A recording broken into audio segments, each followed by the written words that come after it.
is balanced and mutually beneficial. The fact is, we need them, and they also need us. Canada is the largest market for the US in the world, larger than China, Japan, the UK, and France combined. It is also the case that the things we sell to the United States are the things they really need. We sell them oil, we sell them electricity, we sell them critical minerals and metals. The energy the United States imports from Canada is more important today than ever, at a time when we see how hungry AI is for energy.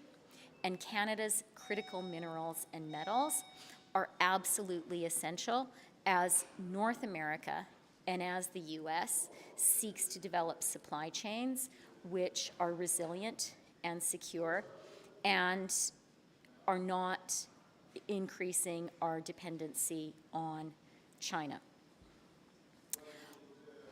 We will be taking, our government, a Team Canada approach.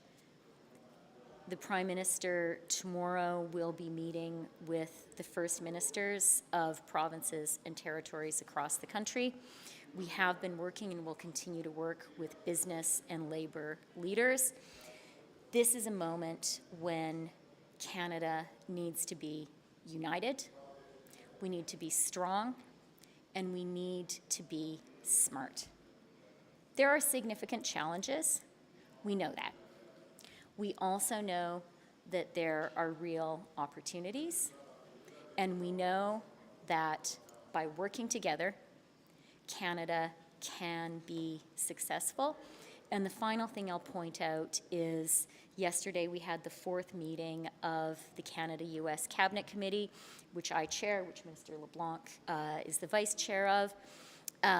From the outset, the view of the committee has been that the initial principal issues in the Canada-US relationship would be the border and the trade relationship.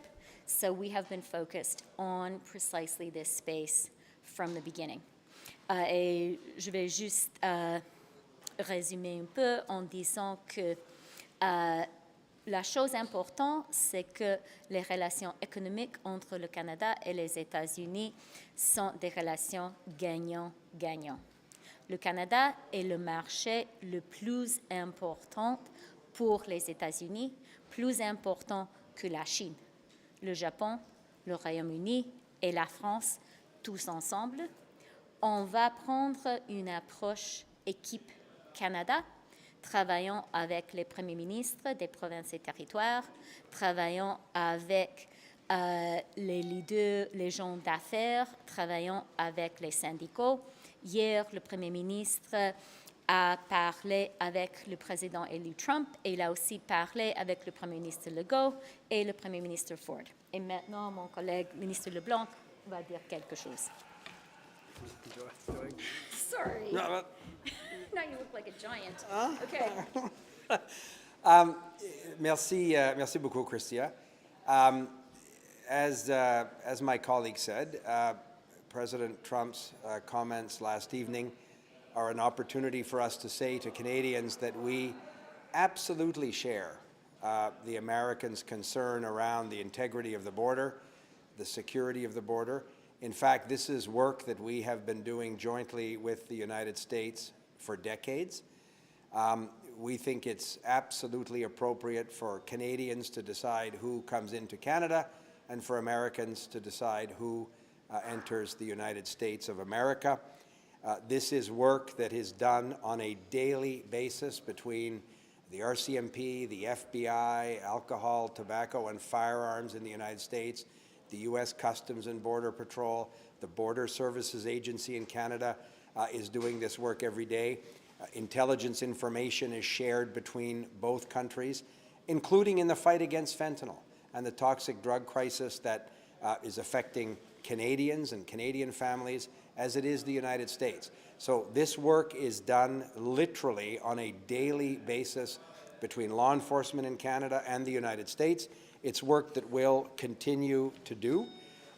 Je peux peut-être dire que le gouvernement du Canada partage totalement et entièrement les inquiétudes du gouvernement américain, du président Trump, quant à la sécurité des frontières, l'intégrité des frontières.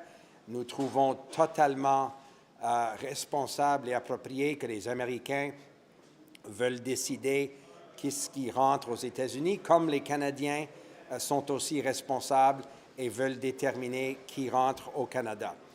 Nous avons depuis des décennies un partenariat avec les autorités policières américaines. La GRC, les services frontaliers, tous les jours, collaborent avec leurs partenaires américains, que ce soit le FBI, Alcohol, Tobacco and Firearms, US Customs and Border Patrol. On partage des renseignements, on partage des opérations policières et surtout quand il s'agit d'une question aussi difficile pour le Canada, comme les États-Unis, la lutte contre le fentanyl et la crise des opioïdes. Je peux aussi dire que nous allons continuer de travailler avec les autorités américaines. Nous allons prendre des mesures qui s'imposent pour s'assurer l'intégrité de la lutte contre cette criminalité au Canada, comme on s'attend à travailler avec les Américains, comme on a fait depuis des décennies. And finally, the Deputy Prime Minister and the Finance Minister and I are constantly working with the RCMP, Border Services, to see what additional tools or additional resources they may need to do the work that Canadians expect them to do and that our American partners want to do in collaboration with us. So we have, in recent days, worked with the RCMP and Border Services about continuing to support them in terms of acquiring new technologies, drones, helicopters, additional human resources necessary in the case of surge requirements. All of this work is being done, has been done for many months. Alors moi, je suis tout à fait confiant aussi que nous pourrons continuer d'appuyer la GRC, les services frontaliers dans la lutte contre cette criminalité. Nous allons le faire en augmentant les ressources aux besoins, que ce soit les nouvelles technologies, des drones, des hélicoptères, des effectifs en termes de personnel. Nous sommes au travail depuis plusieurs semaines. J'ai eu des rencontres encore cette semaine avec les hauts dirigeants de la GRC et des services frontaliers pour s'assurer qu'ils ont tous les outils nécessaires, de collaborer avec leurs partenaires américains et de faire le travail que les Canadiens s'attendent qu'on va faire aussi pour protéger notre pays. Et avec ça, je suis... OK, une question parfois. D'abord, Mme Freeland, est-ce que vous pensez que c'est un bluff? Nous devons prendre au sérieux ce que dit le président élu américain et nous prendrons toujours au sérieux ce que dit et dira le président américain. Nous pensons aussi que les relations économiques entre le Canada et les États-Unis sont vraiment gagnant-gagnant. Et pour nous, ce serait important d'avoir l'opportunité de discuter cela avec nos homologues américains. Nous pensons également que notre frontière avec les États-Unis est une frontière sécure. Et comme juste a dit le ministre LeBlanc, nous sommes d'accord que c'est le Canada qui doit décider qui a le droit d'entrer au Canada et c'est les États-Unis qui a le droit de décider qui va entrer les États-Unis.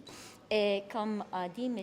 LeBlanc, nous sommes prêts à travailler en étroite collaboration avec nos homologues américains pour assurer que c'est seulement les gens qui ont la permission du gouvernement américain d'entrer aux États-Unis qui vont rentrer par la frontière américaine. Est-ce que ça veut dire qu'il faut, est-ce que ça veut dire à ce moment, just on a follow-up on that, est-ce que ça veut dire qu'il faut augmenter la surveillance à la frontière avant le 20 janvier pour être prêt? Je vais donner l'opportunité à Dominic de répondre. Nous avons depuis longtemps augmenté la surveillance à la frontière selon les renseignements, les menaces qu'ont identifié les autorités canadiennes et souvent les autorités américaines. Alors, littéralement, tous les jours, il y a un partage de renseignements quant aux menaces. Moi, je viens de dire que la ministre des Finances et moi sommes d'accord pour ajouter des nouvelles technologies, que ce soit des drones, que ce soit d'autres façons de surveiller la frontière, de donner le personnel nécessaire à la GRC et les services frontaliers, comme nous avons déjà fait, mais il n'y a pas de doute que les circonstances exigent que le commissaire de la GRC, que la présidente des services frontaliers puissent dire que le gouvernement a répondu à leurs besoins, et c'est précisément qu'est-ce que nous allons faire. Ms. Freeland, on the affordability. Have you spoken to from the United States since this news has dropped? We know you have an extensive Rolodex. Just curious on who you've been in touch with. I think the important conversation is the conversation that the Prime Minister had with the President-elect. Of course, there have been a lot of conversations that I've had, that other colleagues have had with American business leaders, with American elected officials. So we have been talking to them intensely since before the election. After the election, we'll continue to do that. But truly, it's very meaningful that the Prime Minister was able to speak to the President last night, shortly after the President's announcement. That's the key relationship. M. Poilievre a dit que, si nécessaire, le Canada pourrait imposer des tarifs aux États-Unis. Est-ce que vous êtes prête à imposer des tarifs aux États-Unis à hauteur peut-être même de 25 %? On va toujours défendre l'intérêt national. L'intérêt national économique et l'intérêt national. C'est ce qu'on a toujours fait et on va continuer de faire cela. On a déjà l'expérience d'imposition des tarifs du côté des Américains, les tarifs 232 qui étaient imposés au Canada. Le Canada a répondu avec des tarifs, on a répondu dollar par dollar. C'était un moment difficile pour notre pays, mais on était unis et nos mesures de représailles étaient efficaces. Au bout de ligne, le Canada a réussi à avoir une entente avec les États-Unis et les tarifs du deux côtés de la frontière n'étaient pas plus en place. C'était un bon résultat et le fait est qu'on a eu un bon résultat pour deux raisons. Parce qu'on était forts et unis et parce qu'en bout de ligne, les relations sont gagnant-gagnant pour les deux pays. Ms. Freeland, ask Sure, okay. If Canada is going to retaliate with their own tariffs. Yeah, thank you for the question. So our government will always defend the national interest, and we're going to do it by playing as Team Canada. We're going to do it by working with provinces and territories, business leaders, union leaders. That is the way that Canada wins in a challenging situation. Let's remember that Canada has experienced tariffs from the United States before, not too long ago, the 232 tariffs on steel and aluminum. And when that happened, Canada had a united, smart, targeted response. We imposed dollar for dollar retaliatory tariffs on the United States. It was a challenging moment for our country. The important thing is we got through it and our response was successful. We reached an agreement with the Trump administration to have those tariffs lifted, to have the Canadian tariffs on the US lifted, to have the US tariffs on Canada lifted. And the reason we were able to do that is we were smart, we were united, we were strong, and at the end of the day, the economic relationship between our two countries is balanced and mutually beneficial. And that is what drove us to a positive outcome. Are you open to expanding eligibility for the $250 rebates? We have two opposition parties calling for that and a member of your own caucus. Our government made an important announcement about affordability on Thursday.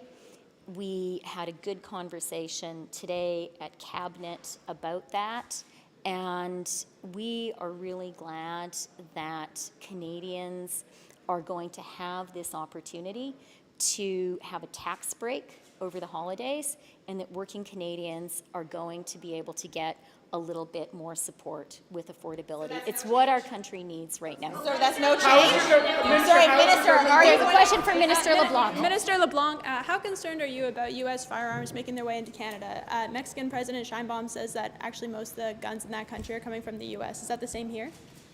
So again, I have a lot of confidence that the Canadian Border Services Agency and the RCMP are ready to deal with what is obviously a concerning circumstance of illegal firearms being imported into this country. It's not a new challenge. I am reassured by some of the statistics I see in terms of what the Border Services Agency are seizing at different ports of entry, and what the RCMP tell me on a lot of the joint criminal operations they have with provincial police, with municipal police, or their American partners. So there again, we totally understand the American concern around the security and integrity of the border. It's a concern that obviously Canadians share. The Government of Canada has exactly those same concerns. And the good news is that for decades, this collaborative work happening literally daily with American authorities and Canadian authorities has allowed us to keep both countries safe, including dealing with some of the real challenges around the opioid crisis, fentanyl coming into our country, illegal firearms coming into our country. As Chrystia said, Canada being able to choose, and the Americans understandably also wanting to choose which persons can enter their country. So this is work that is done effectively, but we're always looking at ways to increase our support for Canadian authorities, and we'll do so based on the advice of the Commissioner of the RCMP, the President of the Border Services Agency, the Director of CSIS. These are people who talk to their American counterparts so often that they have a very, very common operating picture of these challenges. Is the border going to get thicker? Is it going to get harder to go back and forth across the border, do you think, under President Trump? Maybe Chrystia will add something. I don't think that thicker or thinner is the right way to describe the border. I think that what the best way to describe the border is in terms of its continued security. $1 billion a day or more of trade crosses that border. Obviously, it's in the interest of the Canadian economy and the American economy that this be done efficiently, but it's also very much in the interest of both countries that it be done safely and securely. So I don't think it's about thickening or thinning the border. I think it's about continuing to assure Canadians and our American partners that we're prepared to do everything necessary to have an efficient, effective border that's secure for both countries. And it's not an either-or choice. I think that we have over decades done this work, and at different moments there have been different challenges. If you take a 10-year period, there have been, for a bunch of reasons, challenges that come up. The good news is Canada and the United States have dealt with those challenges collaboratively, and that's exactly what we're saying to the new administration, that we're anxious to do with them as well. Thank you.